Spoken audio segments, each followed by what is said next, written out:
কুরআন কুরআন কুরআন কুরআন আলহামদুলিল্লাহি রাব্বিল আলামিন ওয়াসসালাতু ওয়াসসালামু আলা সাইয়্যিদিল মুরসালিন আম্মা বা'দ ফাআউযু বিল্লাহি মিনাশ শাইতানির রাজীম বিসমিল্লাহির রহমানির রহিম আসসালাতু ওয়াসসালামু আলাইকা ইয়া রাসূলুল্লাহ ওয়া আলা আলিকা ওয়া আসহাবিকা ইয়া হাবিবাল্লাহ আসসালাতু ওয়াসসালামু আলাইকা ইয়া নবিয়াল্লাহ ওয়া আলা আলিকা ওয়া আসহাবিকা ইয়া নূরাল্লাহ। মাদানী চ্যানেলের দর্শক অনুষ্ঠান সহজ দর্শে কোরআনে আপনাদের স্বাগতম জানাচ্ছে। কোরআনে মাজিদ ফুরকানে হামিদের সূরা নিসার আলোচনা চলমান রয়েছে। পূর্ববর্তী প্রোগ্রামে আমরা আয়াত নাম্বার 43 পর্যন্ত সহজ দর্শে কোরআন শ্রবণ করেছি। আজ সূরা নিসার আয়াত 44 থেকে শুরু করব। শুরু থেকে শেষ পর্যন্ত প্রোগ্রামে আমাদের সাথে থাকুন। আল্লাহ পাক কুরআনে পাকের ইলম দান করুন আর নূরে কুরআন দ্বারা আপনার আমার অন্তরাত্মাকে আলোকিত করুন। অগ্রসর হচ্ছে আল্লাহ রাব্বুল আলামিন ইরশাদ করছেন, বিসমিল্লাহির রহমানির রহিম, আলাম তারা ইলাল্লাযীনা উতু নসীবাম মিনাল কিতাবি ইয়াশতারুনা আদ-দালালাতা ওয়া ইউরিদুনা আন তাদিল্লুস সাবিল। তরজমা, আপনি কি সেই লোকদেরকে দেখেননি যারা কিতাবের একটি অংশ পেয়েছিল যে তারা গুমরাহি ক্রয় করে আর তারা চায় যে আপনিও রাস্তা থেকে পথভ্রষ্ট হন। সূরাতুন নিসার এই আয়াতে মুবারকার মধ্যে বিশেষ করে ইয়াহুদীদের ব্যাপারে আলোচনা করা হয়েছে। ইয়াহুদীদের ব্যাপারে আলোচনা পেশ করা হয়েছে যে আপনি তাদেরকে কি দেখেননি যে যাদেরকে কিতাব, আল্লাহর কিতাব যা পূর্ববর্তী আম্বিয়াদের উপর নাজিল হয়েছে, তাদের মধ্যে হযরতে মূসা আলাইহিস সালাম যার উপর তাওরাত শরীফ, আর হযরতে ঈসা আলাইহিস সালাম যার উপর ইনজিল, হযরতে দাউদ আলাইহিস সালাম যার উপর জবুর। তো বিভিন্ন আম্বিয়াগণের উপরে যে এই কিতাবসমূহ আর সাথে সাহিফাসমূহ এগুলো নাজিল হয়েছিল, এখানে বিশেষ করে ইয়াহুদীদের কথা আলোচনা করা হয়েছে যে তাদেরকে কিতাব অর্থাৎ আল্লাহর কিতাবের অংশ তারা প্রাপ্ত হয়েছিল আর সেটি তাওরাত শরীফ। এখন তারা কি করে? ইয়াশতারুনা আদ-দালালাতা, তারা ভ্রষ্টতা ক্রয় করে, ওয়া ইউরিদুনা, আর তারা চায় আন তাদিল্লুস সাবিল, যে তোমরাও পথভ্রষ্ট হও। তারা এটা চায় যে তোমরাও পথভ্রষ্ট হও। যখন এই তাওরাত শরীফের উপরে ঈমান আছে, তো এই তাওরাত শরীফে যেভাবে হযরতে মূসা আলাইহিস সালামের ব্যাপারে বর্ণনা রয়েছে, তো এই তাওরাত শরীফের মধ্যে তো ইমামুল আম্বিয়া নবী পাক সাল্লাল্লাহু আলাইহি ওয়াসাল্লামের ব্যাপারও মজুদ রয়েছে। হুজুর সাল্লাল্লাহু আলাইহি ওয়াসাল্লামের সিরাতে মুবারকা, ওনার আগমন অর্থাৎ ওনারও আলোচনা, ওনার শান, ওনার গুণাবলী এই কিতাবের মধ্যে বর্ণনা করা হয়েছে। তো তারা এগুলোকে তারা মেনে নেয়নি, সমর্থন করেনি, অর্থাৎ ঈমান আনেনি, বরং উল্টো তারা অন্যদেরকেও গুমরা করতে চেয়েছিল। তারা অন্যদেরও গুমরা করতে চেয়েছিল আর সে রাস্তা থেকে বিতাড়িত করতে চেয়েছিল, ভ্রষ্ট করতে চেয়েছিল। এখান থেকে জানতে পারলাম হযরতে মূসা আলাইহিস সালামের উপরে প্রকৃতপক্ষে ঈমান থাকলে তাদের, আর তারা তাওরাত মান্যকারী, পাঠকারী, শিক্ষাদানকারী সবকিছু ঠিক আছে, কিন্তু যতক্ষণ ইমামুল আম্বিয়া অর্থাৎ আমাদের প্রিয় নবী সাল্লাল্লাহু আলাইহি ওয়াসাল্লামের উপরে ঈমান নেই, তো ততক্ষণ পর্যন্ত তার কাছ থেকে কোনো কিছু কবুল করা হবে না। কেননা হুজুর আলাইহিস সালাম যখন তাশরিফ আনলেন তার ধারাবাহিকতা শেষ। এখন নবী থেকে নবুয়ত কখনো শেষ হয় না। এমন নয় যে নবী থেকে নবুয়ত চলে যাবে, এটা মানা কুফরি, এটা যথার্থ নয়। কিন্তু সে আম্বিয়াগণ তো এটা বলে গিয়েছেন যে যখন ইমামুল আম্বিয়ার যুগ চলে আসবে, তো তখন থেকে ওনার দিন শুরু হবে। আমাদের দিনসমূহ পূর্ববর্তী কিতাবের সত্যায়ন করেছে, আমাদের কোরআন পূর্ববর্তী দিনসমূহের সত্যায়ন করেছে, আম্বিয়াগণের সত্যায়ন করেছে, যা কিছু নিয়ে এসেছেন তার উপর আমাদের ঈমান। কিন্তু এখন দিনে মুহাম্মদী সাল্লাল্লাহু আলাইহি ওয়াসাল্লাম, তো যেহেতু হুজুর আলাইহিস সালামের উপর তারা ঈমান আনেনি, ওনার শানকে গোপন করেছে, আর যারা ঈমানের দিকে আসছে তাদেরকেও গুমরা করার তারা চেষ্টা করেছিল, তো এই জন্য আল্লাহ ইরশাদ করেছেন যে সেই লোকদেরকে কি দেখেননি যারা কিতাবের অংশ প্রাপ্ত হয়েছিল, তারা উল্টো গুমরাহি ক্রয় করছে আর মানুষকেও গুমরা করার চেষ্টা করছে। তো তারা কারা? তারা প্রকৃতপক্ষে দুশমন, তারা দুশমন। আর আল্লাহ পাক বলেছেন, ওয়াল্লাহু আ'লামু বিআ'দাইকুম, আর আল্লাহ তোমাদের দুশমনদের ব্যাপারে সবচাইতে ভালো জানেন। ওয়াকাফা বিল্লাহি ওয়ালিয়া ওয়াকাফা বিল্লাহি নাসীরা। আর হিফাজতের জন্য আল্লাহ যথেষ্ট, আল্লাহ সাহায্যকারী হিসেবে যথেষ্ট। অর্থাৎ আল্লাহ এখানে এই বিষয়টি স্পষ্টভাবে ঘোষণা করে দিয়েছেন যে আল্লাহ তোমাদের দুশমনদের ব্যাপারে অবশ্যই জানেন, আর তোমাদেরও বলে দিয়েছেন তারা তোমাদের দুশমন, তারা তোমাদের প্রতি শত্রুতা রাখে। এই জন্য তোমরা এখন তাদের কাছ থেকে বেঁচে থাকো, তোমরা তাদের কাছ থেকে বেঁচে থাকো। আর আল্লাহ পাক যাকে দুশমন বলে দিয়েছেন, যেমন মানুষকে বলে দিয়েছেন শয়তান তোমাদের শত্রু, যেভাবে সেই দুশমন সেভাবে কাফের আর মুনাফিকদের ব্যাপারও বলে দিয়েছেন। ইয়াহুদদের ব্যাপারও বলেছেন যে তারা তোমাদের দুশমন, আর আল্লাহ তোমাদের দুশমনকে ভালো চিনেন, ভালোভাবে জানেন। আল্লাহ রাব্বুল আলামিন ঈমানদারদেরকে ওনাদের যে দুশমন তাদের ব্যাপারে সতর্ক করেছেন, তারা তোমাদের দুশমন। পরবর্তীতে তাদের ব্যাপারে আরও অন্তর যে বক্রতা ছিল সেগুলো কিছু প্রকাশ তা আপন জবানে কিছু পদ্ধতিতে কিছু কথা দ্বারা করে দিয়েছেন। তারা কেমন ছিল আর কেমন ব্যবহার তারা করত। এখানে যেহেতু ইয়াহুদীদের কথা হচ্ছে, আল্লাহ তাদের কারো কারো ব্যাপারে এখানে বলে দিয়েছেন, মিনাল্লাযীনা হাদু ইউহাররিফুনাল কালিমা আন মাওয়াদিহি ওয়া ইয়াকুলুনা সামি'না ওয়া আসাইনা ওয়াসমা' গায়রা মুসমা' ওয়া রা'ইনা লাইয়াম বিআলসিনাতিহিম ওয়া তা'নান ফিদ্দীন। ইয়াহুদীদের মধ্যে কিছু লোক ছিল যারা শব্দকে নিজ জায়গা থেকে পরিবর্তন করে দিত আর বলতো, আমরা শুনেছি আর অগ্রাহ্য করলাম, এবং শুনুন আপনাকে না শোনানো হোক।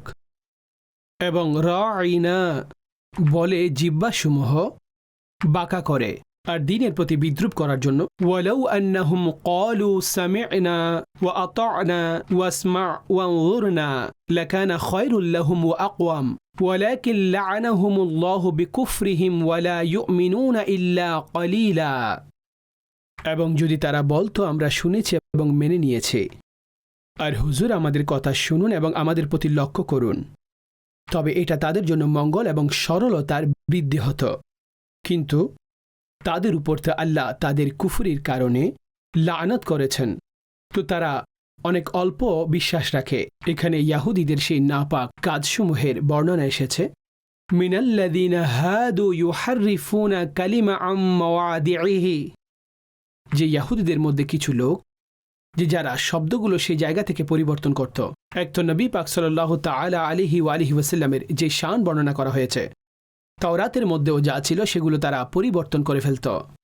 অর্থাৎ তারা শান বর্ণনা করত না, সেগুলো তারা গোপন করত আর পরিবর্তন করত, জায়গা থেকে সরিয়ে দিত। দ্বিতীয়ত হচ্ছে নবী পাক সাল্লাল্লাহু আলাইহি ওয়াসাল্লাম যখন কোনো বিষয়ে কথা বলতেন তো বলতো যে আমরা শুনেছি আর ঠিক আছে মেনেছি, কিন্তু অন্তরে বলতো, অন্তর থেকে বলতো যে আমরা অগ্রাহ্য করেছি। আর তৃতীয়ত যে কথা বলা হয়েছে যে তারা এমন কিছু বাক্য প্রয়োগ করত, আর অর্থাৎ ব্যাপক অর্থের কিছু শব্দ তারা প্রয়োগ করত, অর্থাৎ যেগুলোর অনেক অর্থ রয়েছে, কমপক্ষে দুটি অর্থ, তার মধ্যে একটি ভালো একটি খারাপ। এখন তারা সেটাই বলতো, বাক্য সেটি বলতো, কিন্তু সেটার অন্য অর্থ নিত। যেমনিভাবে বলতো ওয়াসমা' গায়রা মুসমাইন, আপনি শুনুন আর আপনাকে যেন শোনানো না হয়। এখন এই বাক্যের দুটি অর্থ, তার মধ্যে একটি অর্থ হচ্ছে, অর্থাৎ সে প্রকাশ্য অর্থ, ভালো অর্থ, যেটা বাহ্যিকভাবে প্রভাবিত করে যে আপনাকে যেন কোনো অযাচিত কথা শোনানো না হয়। অর্থাৎ আপনি আমাদের কথা শুনুন, কিন্তু অযাচিত কোনো কথা যেন আপনাকে শোনানো না হয়। আর অপ্রকাশ্যে অর্থাৎ অন্তরের মধ্যে তারা অন্য কোনো অর্থ পোষণ করে খুশি হয়ে যেত, অর্থাৎ আপনি শুনতে সমর্থ নন কিংবা আপনি শুনেন না, মাযাল্লাহ। অনুরূপভাবে রা'ইনা, এটার অর্থ আপনি আমাদেরকে লক্ষ্য করুন। আর আল্লাহ পাক নিয়ম অনুসারে এই ব্যাপারে এই শব্দ প্রয়োগে ঈমানদারদেরকে নিষেধ করেছেন, যেটা প্রথম পারায় সূরা বাকারাতে মওজুদ, ইয়া আইয়ুহাল্লাযীনা আমানু লা তাকুলু রা'ইনা, হে ঈমানদারেরা তোমরা রাইনাই বলবে না, রাইনা বলো না, ওয়া কুলু উনজুরনা, বরং বলবে যে উনজুরনা, আপনি দৃষ্টিপাত করুন, রহমতের দৃষ্টি দিন। তো এই শব্দগুলো প্রয়োগের ভেতরে মুনাফিক ইহুদিরাও যে রাইনা বলতো, আর এটা কিছুটা টেনে রাইনা লাইয়াম বিআলসিনাতিহিম, আর উদ্দেশ্য সেই খারাপ অর্থ অন্তরে রাখত, অর্থাৎ একটি শব্দে খারাপ এবং ভালো দুটি অর্থেই ব্যবহৃত হয়। তো তারা তাদের মস্তিষ্কে খারাপ অর্থ রেখে এই শব্দটি বলতো, আর এখান থেকে আল্লাহ পাক নিষেধ করেছেন। তো এই সমস্ত তাদের কিছু বিষয়াবলী যা ইরশাদ করা হয়েছে, অর্থাৎ তাদের মধ্যে কিছু রয়েছে যারা শব্দ তাদের জায়গা থেকে সরিয়ে দেয় আর অতঃপর সেটাই বলে যা তাদের অন্তরে নেই, যেটা তারা বলে তাদের অন্তরে সেটা নেই। যে আপনি বলুন আপনার কথা আমরা মানব, কিন্তু তাদের অন্তরে এটা নেই। তো আল্লাহ পাক বলেছেন তারা এই ধরনের কাজগুলোই করে থাকে। যদি তারা এটা বলে দিত, এখানে বলা হয়েছে যদি এই জায়গায়, অর্থাৎ যেটা পেছনে বলেছে ইয়াকুলুনা সামি'না ওয়া আসাইনা, আমরা শুনেছি আর মানিনি, এই জায়গায় যদি তারা এটা বলতো ওয়ালাউ আন্নাহুম ক্বালু সামি'না ওয়া আতা'না, তারা যদি এটা বলতো যে আমরা শুনেছি আর আমরা মেনে নিয়েছি, আমরা অনুসরণ করেছি, ওয়াসমা' ওয়ানজুরনা, আপনি শুনুন, আপনি আমাদের উপর রহমতের দৃষ্টি দিন। তো আল্লাহ পাক তাদের কুফরির কারণে তাদের উপর লানত দিয়েছেন আর বলেছেন ফালা ইউমিনুনা ইল্লা কলিলা, তারা একেবারে অল্প বিশ্বাস রাখে। তো এই আয়াতে এক হচ্ছে সেই বেয়াদবিমূলক আচরণ যে তারা কি করত, আর যারা আদব রক্ষা করত তাদের পদ্ধতিও আল্লাহ বর্ণনা করে দিয়েছেন। ওয়ালাউ আন্নাহুম ক্বালু সামি'না ওয়া আতা'না ওয়াসমা' ওয়ানজুরনা লাকানা খায়রুল লাকুম ওয়া আকওয়াম। সুবহানাল্লাহ। আল্লাহ সবসময় আমাদের আদবদারদের অন্তর্ভুক্ত করুন। হুজুর আলাইহিস সালামের যত আদব, মোহাব্বত, ভালোবাসা আমাদের অন্তরে থাকবে, ততটুকুই আমরা ঈমানে পরিপূর্ণ হতে থাকব। কেননা আদব সম্মান কার জন্য? উলাইকাল্লাযীনা ইমতাহানাল্লাহু কুলুবাহুম লিত্তাকওয়া, আল্লাহ তাদের অন্তরকে তাকওয়ার জন্য নির্বাচন করেছেন। সুবহানাল্লাহ। আর বেসিক এই শান হযরতে সাহাবায়ে কেরাম আলাইহিম রিদওয়ানগণের বর্ণনা করা হয়েছে। পরবর্তী আয়াতে মুবারকাতে এই ইয়াহুদীদের ঈমানের দাওয়াত দেওয়া হয়েছে, আর এটা বলা হয়েছে আল্লাহ পাক ইরশাদ করেছেন ইয়া আইয়ুহাল্লাযীনা উতুল কিতাবা আমিনু বিমা নাযালনা মুসাদ্দিকান লিমা মাআকুম মিন ক্বাবলি আন নাতমিসা উজুহান ফানারুদ্দুহা আলা আদবারিহা আও নালআনাহুম কামা লাআন্না আসহাবাস সাবতি ওয়া কানা আমরুল্লাহি মাফউলা। হে কিতাবওয়ালারা, হে সেই সমস্ত লোক যাদেরকে কিতাবের অংশ দেওয়া হয়েছে, কিতাব দান করা হয়েছে, হে কিতাবওয়ালা, যা আমি তোমাদের নিকটে তোমাদের কিতাবকে সত্যায়নকারী কুরআনকে পাঠিয়েছি, যে কুরআন পাঠানো হয়েছে তার উপর ঈমান আনো। এর আগে যে আমি তোমাদের চেহারাকে পরিবর্তন করে দিব, অতঃপর তাদেরকে তাদের পিঠের দিকে ফিরিয়ে দিব, কিংবা তাদের উপরও এমন লানত করব যেমনিভাবে শনিবারওয়ালাদের উপর লানত করা হয়েছে। আর আল্লাহর হুকুম অবশ্যই কার্যকর, আল্লাহর হুকুম কার্যকর। তো এই আয়াতে মুবারকাতে ইয়া আইয়ুহাল্লাযীনা উতুল কিতাব আমিনু বিমা নাযালনা মুসাদ্দিকান লিমা মাআকুম, হে কিতাবওয়ালারা তোমরা ঈমান আনো। কোন বিষয়ে ঈমান আনবে? যা কিছু আমি নাজিল করেছি, অর্থাৎ কুরআন যা সত্যায়ন করে তোমাদের কাছে, অর্থাৎ এই কুরআন সত্যায়ন করছে। তো বললেন ঈমান আনো। এর আগে যে আমি চেহারা পরিবর্তন করে দিব, আমি চেহারা ঘুরিয়ে দিব, ফানারুদ্দুহা আলা আদবারিহা, আর তাদেরকে তাদের পৃষ্ঠদেশে ফিরিয়ে দিব, তাদের পিঠের দিকে ফিরিয়ে দিব, কিংবা এমন লানত দিব যা শনিবারওয়ালাদের লানত দিয়েছিলাম। আর আল্লাহর হুকুম অবশ্যই কার্যকর, অবশ্যই কার্যকর। সুবহানাল্লাহ। এখানে আল্লাহ তার শানও বর্ণনা করেছেন এবং তাদেরকে ঈমানের দাওয়াতও দিয়েছেন। আর ঈমান না আনার কারণে আকৃতির পরিবর্তন, তাদের উপর লানত হওয়া, এই সমস্ত কিছু বর্ণনা করেছেন। যেটা বলেছেন চেহারা বিকৃতির ব্যাপারে, সেটা কেমন? অর্থাৎ তোমাদের এমনটাই করে দিব যেভাবে পিঠের দিকেই ফিরিয়ে দিব, মাথার সাথে যে পিঠ, যেখানে নাকও হয় না, তার উপর চোখও নেই, তার উপর মুখও নেই। তো যখন এই চেহারা, অর্থাৎ তাদেরকে বলা হয়েছে ক্লিয়ার সাফ করে দিবেন, তো এটা বলা হয়েছে পেছনে যেরকম পরিষ্কার, সামনেও সেভাবে করে দেওয়া হবে। তোমাদের এই চেহারা আকৃতি বিকৃত করা হবে। আর এটা বলা হয়েছে হয়তো তোমাদের উপর এমন লানত হবে যেভাবে ইয়াহুদীদের কিছু গোত্রে শনিবার দিন যারা নাফরমানি করেছিল তাদের উপর যেভাবে লানত হয়েছিল। এখন তাফসিরে বলা হয়েছে এই শাস্তি, অনেক মুফাসসিরিনগণ বলেছেন এটা দুনিয়ার বিবেচনায়, আর অনেকেই বলেছেন এটা আখিরাতের বিবেচনায়। আর এটাও বলা হয়েছে লানত হয়ে গেছে আর শাস্তি প্রয়োগ হয়ে গেছে, লানত হয়ে গেছে আর শাস্তিও হয়ে গেছে। আর অনেকেই বলেছেন এখনও অপেক্ষমান। আর অনেক মুফাসসিরিনগণ বলেছেন এই শাস্তি এই অবস্থায় ছিল যখন ইহুদিদের মধ্যে কেউ ঈমান আনত না, কিন্তু যখনই কিছু সংখ্যক ঈমান আনল তো এই জন্য এই শর্ত রহিত হয়েছে আর এই শাস্তিও উঠে গেছে। অর্থাৎ এইভাবে চেহারা বিকৃতি থেকে তারা বেঁচে গেছে এবং শাস্তিও তাদের সেটা রহিত হয়েছে, এই জন্য যে তাদের সকলে এমন ছিল না, কিছু সংখ্যক তাদের ঈমান এনেছিল। ইহুদিদের এমন বড় বড় এমন অনেক উলামা ছিল, আর তাদের মধ্যে বিশেষ করে হযরতে আব্দুল্লাহ বিন সালাম রাদিয়াল্লাহু তাআলা আনহু, যার ব্যাপারে বলা হয়েছে মুলকে শাম থেকে তিনি আসছিলেন। তো রাস্তায় তিনি এই আয়াত শোনার পরে ওনার ঘরে পৌঁছারও আগেই তিনি নবী পাক আলাইহিস সালামের বারগাহে হাজির হয়ে ঈমান গ্রহণ করলেন, ইসলাম কবুল করে নিলেন।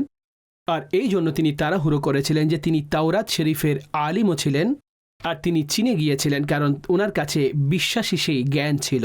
নবী পাক আলাইহিস সালামের নিদর্শন একেবারে স্পষ্ট বর্ণিত হয়েছে। ঈমান গ্রহণ করেছেন হযরতে কাব আখবার রাদিয়াল্লাহু তাআলা আনহু, তিনিও ইহুদিদের বড় অবস্থানে অধিষ্ঠিত, তেমন সম্মান রাখতেন। তিনি এক রাতে যখন এই আয়াত শুনলেন তো স্বপ্নে চলে গেলেন আর হযরতে ফারুক আজম রাদিয়াল্লাহু তাআলা আনহু ওনার কাছে হাজির হলেন আর মুসলমান হয়ে গেলেন। তো ইহুদিদের মধ্যেও জ্ঞানী একটি সম্প্রদায় যে যারা এই আয়াত শুনেছিলেন কিংবা এই নিদর্শনগুলো দেখেছিলেন, আর তারা বলেছিলেন সত্যিকার অর্থে তাওরাতে এই নিদর্শনগুলো বর্ণিত, আর তারা কালিমা পরে মুসলমানও হয়ে গিয়েছিলেন। এরপর আয়াত নাম্বার 48 আল্লাহ পাক ইরশাদ করেছেন, ইন্নাল্লাহা লা ইয়াগফিরু আন ইউশরাকা বিহি ওয়া ইয়াগফিরু মা দুনা যালিকা লিমান ইয়াশা, নিঃসন্দেহে আল্লাহ ক্ষমা করেন না তার সাথে কাউকে শরিক করা হলে, আর তার নিচে যা কিছু রয়েছে যাকে ইচ্ছা ক্ষমা করে দেন। ওয়া মান ইউশরিক বিল্লাহি ফাকাদ ইফতারা ইসমান আযীমা, আর যে কেউ আল্লাহর সাথে কাউকে শরিক করল নিঃসন্দেহে সে অনেক বড় গুনাহের অপবাদ নিয়েছে। এই আয়াতে মুবারকার মধ্যে এক ধরনের উৎসাহ ইহুদিদের জন্য আর অন্যান্য মুশরিকদের জন্য। ইন্নাল্লাহা লা ইয়াগফিরু আন ইউশরাকা বিহি, আল্লাহ শিরক ক্ষমা করবেন না। অর্থাৎ যেই বান্দার মৃত্যু শিরকের উপরে, তো এমন নয় যে তাকে ক্ষমা করে দেওয়া হবে। যে কুফরি শিরকের উপর মারা গিয়েছে সে সব সময়ের জন্য গিয়েছে, সব সময়ের জন্য জাহান্নামে। আর যে ব্যক্তি যদিও বা গুনাহগার কিন্তু কুফরি এবং শিরক নেই, গুনাহগার হতে পারে সে তওবা ছাড়াই মারা গেছে, গুনাহের তওবা করেনি, এখন আল্লাহর রহমতের উপর হতে পারে শানে কারিমে তাকে ক্ষমা করে দেওয়া হবে, কিন্তু চাইলে গ্রেপ্তার করবে, পাকড়াও করবে এবং আযাব দিবে। কিন্তু সেই মুসলমান যে গুনাহগারও, কিন্তু তার আযাব স্থায়ী হবে না, পরিশেষে সে জাহান্নাম থেকে বের হয়ে জান্নাতে যাবে। তো বললেন শিরক ক্ষমা করবেন না, শিরকের নিচে যা কিছু রয়েছে সেটা আল্লাহর ইচ্ছের উপরে, যার জন্য আল্লাহর ইচ্ছা ক্ষমা করে দিবেন। তো কুফরি ছাড়া সমস্ত গুনাহ ক্ষমা করার সুযোগ রয়েছে কিয়ামতের দিন, ক্ষমা হবে। কিন্তু এটা দ্বারা কোনো অবস্থায় এটা উদ্দেশ্য নয়, এটার উপর আকাঙ্ক্ষা রেখে ব্যক্তি গুনাহ করবে। বরং এমন অনেক অবস্থা রয়েছে যে যার মধ্যে গুনাহকে কেউ হালকা মনে করলে আর এভাবে করলে কুফরির আহকাম তার উপর চলে আসবে। তো এই জন্য রহমত এর আয়াত পরে, রেওয়ায়ত পরে, হাদিস পরে ব্যক্তির আকাঙ্ক্ষা এবং ব্যবস্থাপনা এমন হয়ে যাওয়া উচিত যে আরও বেশি অনুসরণ করবে যে আমার রব এত করিম, এত মহান। না এই আয়াত সামনে রেখে, এই হাদিস সামনে রেখে ব্যক্তি গুনাহ এবং নাফরমানির কাজের মধ্যে পড়ে থাকবে, এটা একেবারে ভুল পদ্ধতি। তো এখানে আল্লাহ পাক এটা স্পষ্ট করে বলে দিয়েছেন যে ব্যক্তির শিরক এটা ক্ষমা করা হবে না। শিরক ছাড়া সবকিছু আল্লাহর ইচ্ছাধীন, আল্লাহ যার জন্য ইচ্ছা ক্ষমা করবেন। দর্শক, এই আয়াতে মুবারকার মধ্যে এর পেছনে অনেক সুন্দর একটি ঘটনা রয়েছে, আর সেটা হচ্ছে হযরতে ওয়াহশী রাদিয়াল্লাহু তাআলা আনহুর ঈমান গ্রহণের ব্যাপারে। হযরতে ওয়াহশী যিনি পরবর্তীতে মুসলমান হয়েছিলেন, সাহাবী, ঈমান গ্রহণ করেছিলেন, কিন্তু তারও আগে, কেননা উহুদের যুদ্ধে এই সাহাবী হযরতে হামজা রাদিয়াল্লাহু তাআলা আনহু, যিনি সরকার আলাইহিস সালামের চাচা ছিলেন, ওনাকে শহীদ করেছিলেন। কিন্তু যখনই হুজুর আলাইহিস সালাতু ওয়াস সালামের কাছে পৌঁছে তিনি কিছুটা আরজি, কিছু আকুতি পেশ করলেন, আর অনেক কিতাবের মধ্যে আছে তিনি লেখনির মাধ্যমে এগুলো প্রকাশ করেছিলেন। বললেন যে আমার জন্য কোনো নিরাপত্তার সুযোগ, আমি ঈমান গ্রহণ করলে আমার ক্ষমার কোনো ব্যবস্থা, এই ধরনের কিছু প্রশ্ন করলেন, যে ব্যাপারে আল্লাহ পাক কুরআনে মাজিদ ফুরকানে হামিদের মধ্যে আয়াতে মুবারকা নাজিল করলেন, ওয়াল্লাযীনা লা ইয়াদউনা মা'আল্লাহি ইলাহান আখার, যারা আল্লাহ ব্যতীত অন্য কারো ইবাদত করে না। আচ্ছা, অন্যায়ভাবে হত্যা মন্দ কাজ। তো এ ব্যাপারে ওয়াহশী বলেছিল যে এখানে তো সমস্ত কাজ, কুফরি অবস্থায় জাহিলি যুগে এই সমস্ত কাজ আমি করেছিলাম। তো এই আয়াত দ্বারা উদ্দেশ্য যে আমার ক্ষমার কোনো কিছুইতে এখানে কোনো নিরাপত্তা আমার জন্য নেই, কোনো সুসংবাদ আমার জন্য নেই। তো হুজুর সাল্লাল্লাহু আলাইহি ওয়াসাল্লামের উপরে আল্লাহ পাক আবারও আয়াতে মুবারকা নাজিল করেছেন, ইল্লা মান তাবা ওয়া আমানা ওয়া আমিলা আমালান সালিহা, কিন্তু যিনি তওবা করেছেন, ঈমান এনেছেন এবং ভালো কাজ করেছেন। তওবা করেছেন, ঈমান এনেছেন, ভালো কাজ করেছেন। তো এই আয়াত দেখে ওয়াহশী বলল, এটা তো তাদের জন্য যারা ঈমান এনেছেন এবং ভালো কাজ করেছেন, তাদের জন্য এটা সুসংবাদ। আমি যদি নেক কাজ করতে না পারি তখন? তো এই ব্যাপারে পরবর্তীতে আরও আয়াতে মুবারকা যেটা তিলাওয়াত করা হয়েছে এবং নাজিল হয়েছে, ইন্নাল্লাহা লা ইয়াগফিরু আন ইউশরাকা বিহি ওয়া ইয়াগফিরু মা দুনা যালিকা লিমান ইয়াশা। অতঃপর এই আয়াত নাজিল হলো যে আল্লাহ ক্ষমা করবেন না যারা তার সাথে শিরক করেছে, আল্লাহ এটা ক্ষমা করবেন না। আর এটা ছাড়া যা কিছু নিচে রয়েছে, অর্থাৎ গুনাহ ইত্যাদি যা কিছু আছে, আল্লাহর ইচ্ছা দিন যার জন্য ইচ্ছা ক্ষমা করে দিবেন। ওয়াহশী পুনরায় বলল, এটাও তো আল্লাহর ইচ্ছার উপরে। এখন অর্থাৎ আমি কিভাবে বুঝতে পারি যে আমার জন্য আল্লাহর ইচ্ছা কি, আল্লাহ আমার গুনাহ ক্ষমা করবেন কিনা? অর্থাৎ এখানেও একটি কন্ডিশন আছে, শর্ত লাগানো হয়েছে। তো ওয়াহশী যখন এটা বলল, অতঃপর আয়াতে মুবারকা নাজিল হলো, কুল ইয়া ইবাদিয়াল্লাযীনা আসরাফু আলা আনফুসিহিম লা তাকনাতু মির রাহমাতিল্লাহ। হে মাহবুব, বলে দিন, আপনি তাদের বলে দিন, হে আমার সেই সমস্ত বান্দারা যারা নিজেদের প্রাণের উপরে জুলুম করেছ, অর্থাৎ জুলুম করেছ, গুনাহ করেছ, তো আল্লাহর রহমত থেকে নিরাশ হইও না। লা তাকনাতু মির রাহমাতিল্লাহ, আল্লাহর রহমত থেকে নিরাশ হইও না। তো এই আয়াতের উপরে ওয়াহশী বলল যে হ্যাঁ, এই আয়াতের মধ্যে কোনো শর্ত নেই, কোনো ধরনের কোনো শর্ত এখানে যুক্ত করা হয়নি, আল্লাহর রহমত থেকে নিরাশ হইও না। তো তিনি কালিমা পড়ে মুসলমান হয়ে গেলেন। সুবহানাল্লাহ, তিনি সাহাবী, অতঃপর কালিমা পরে মুসলমান হয়ে গেছিলেন। আর সরকার সাল্লাল্লাহু আলাইহি ওয়াসাল্লামকে দেখেছেন, সাক্ষাৎ এর মর্যাদা লাভ করেছেন, তিনি সাহাবী। তো হযরতে ওয়াহশী রাদিয়াল্লাহু তাআলা আনহু তিনি ছিলেন যিনি হযরতে হামজা রাদিয়াল্লাহু তাআলা আনহুকে তো শহীদ করেছিলেন, কিন্তু ঈমান গ্রহণের পরে ওনার আকাঙ্ক্ষা এটা ছিল যে এমন কোনো বড় নেকি যেন হয়ে যায় যে যা এটার বদলা হয়ে যায়। যদিও বা কুফরি অবস্থায় ওনার কাছ থেকে এটি প্রকাশ পেয়েছিল। আর যখন ব্যক্তি ঈমান গ্রহণ করেন, পূর্ববর্তী সমস্ত গুনাহ ক্ষমা, কারণ ঈমান পূর্ববর্তী সবকিছু মুছে দেন। যখন শিরক এবং কুফরি শেষ করে দিল, তো বাকি গুনাহও ক্ষমা হয়ে গেল, কিন্তু অন্তরে একটি আকাঙ্ক্ষা ছিল। অতঃপর আল্লাহ ওনার কাছ থেকে এই কাজ নিলেন যে খতমে নবুয়তের উপরে নবী পাক সাল্লাল্লাহু আলাইহি ওয়াসাল্লামের খাতিমুন নবীন হওয়ার এই আকীদার উপরে যখন মুসাইলামা কাজ্জাব দাঁড়িয়ে গিয়েছিল, সে বলেছিল আমিও নবী, আর নবুয়তের দাবি করেছিল।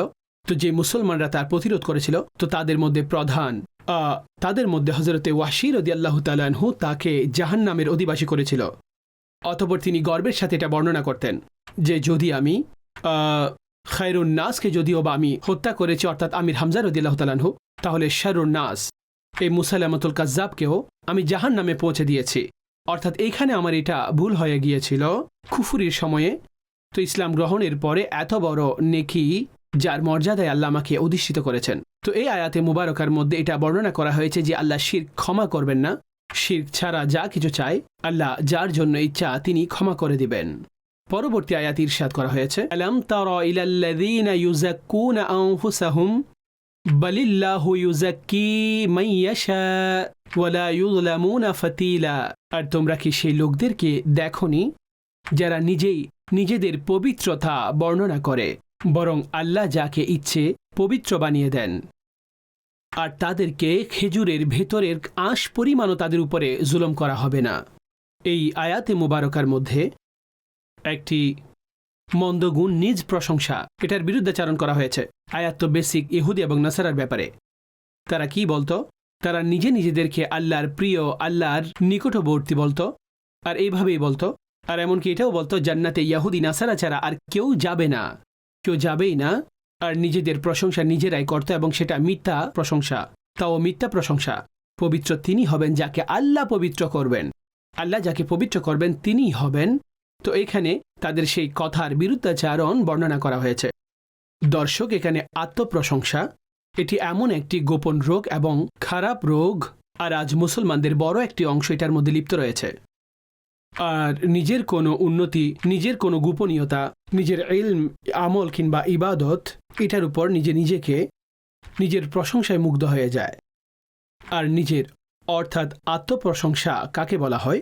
আত্মপ্রশংসা হল যে ব্যক্তিকে আল্লাহ তাআলা আপন অনুগ্রহে দিনী কিংবা দুনিয়াবি কোনো নিয়ামত দান করেছেন, আর সেই ব্যক্তি এই কল্পনা করে নিল যে এটি আমার নিজস্ব মেহনত এবং নিজস্ব পরিশ্রমের ফসল এটি, অর্থাৎ এই বিষয়টি নিজের মস্তিষ্ক থেকে বের করে দেয় যে এটি আল্লাহর অনুগ্রহ ছিল না, বরং নিজের দিকেই সে সফলতাকে নিজের দিকেই সে ধাবিত রাখে।